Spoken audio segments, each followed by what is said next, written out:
we mean when we say discipline or guiding our children's behaviors. Discipline is something adults do with and for children rather than to children to stop them from behaving in an undesirable way.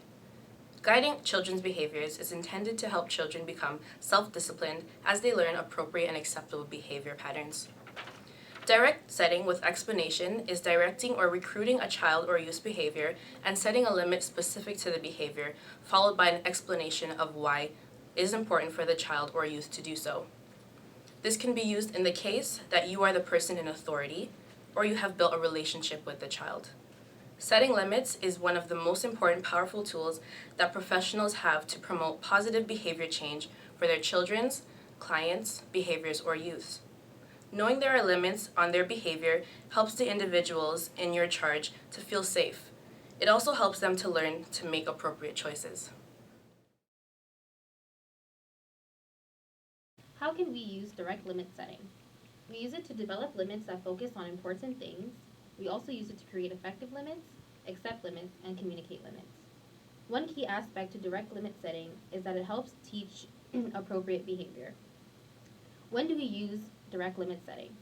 We use it to redirect youth behavior, encourage active listening, conflict resolution, and we also use it to help and encourage manageable choices. When using direct limit setting, we should speak naturally and slowly with the child for them to understand what is being said. By doing this, we should use short sentences and tell the child exactly what to do rather than what not to do. And we should also give them time to process information before we tell them something else. Positive enforcement, using positive words instead of negative enforcement. Example, instead of telling the child don't leave the blocks on the floor, ask them to put it away nicely within the next 5 minutes. Offer straightforward explanation. So, instead of telling the child stop standing on the chair, ask them to sit on the chair. Acknowledge the child for good behavior. Example, inform the child what he did was kind. It is very nice of him to share his book with his peer. Limit setting with explanation, there must be some precautions kept in mind. When using this strategy as a CYC, we must be cautious towards our tone of voice and our body language. This is especially important because we will be encountering youth who have different personalities. It is also important that we are conscious towards children who are introverted, as they tend to feel overwhelmed, anxious, or stressed out.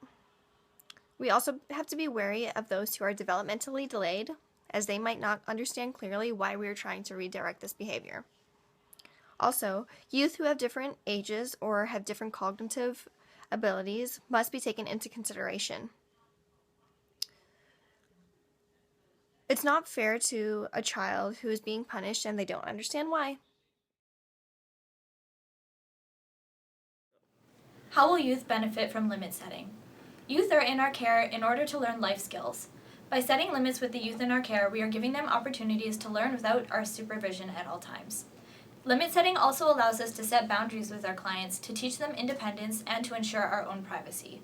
By explaining the limits we make with our youth, we are giving them the opportunity to understand and process our actions, as well as preparing them for the real world.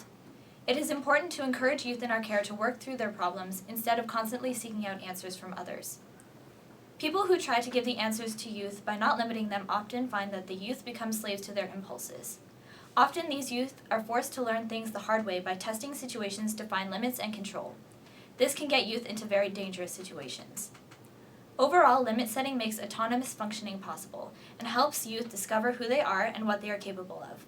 Youth who have been given limits with explanation are often more confident in themselves and are able to function at a higher level than those who have not. By allowing youth to understand their strengths, we are giving them a better and healthier life.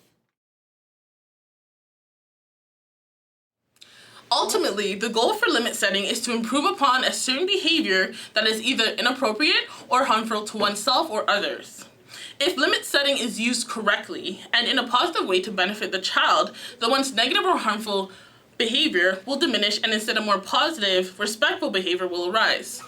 Once these clear and consistent limits are introduced to the child or youth, their behavior will begin to change and they will begin to model appropriate responses in their everyday life. It is important that CYCs represent and model these appropriate behaviors, as children are easily influenced by adults and their surrounding environment. Children will eventually develop the ability to redirect negative emotions in stimulating situations and become more adept at handling themselves in a positive manner. Direct limit setting can benefit a child in many ways and helps prepare them for everyday life as an adult. Children will develop autonomy and become more independent when faced with difficult times. It is important that no one strategy will be effective in every situation or with every child. At different levels of development, strategies must vary. However, the more options for guidance and discipline that caregivers have to choose from, the more successful they will be in meeting the challenge of living and working with young children.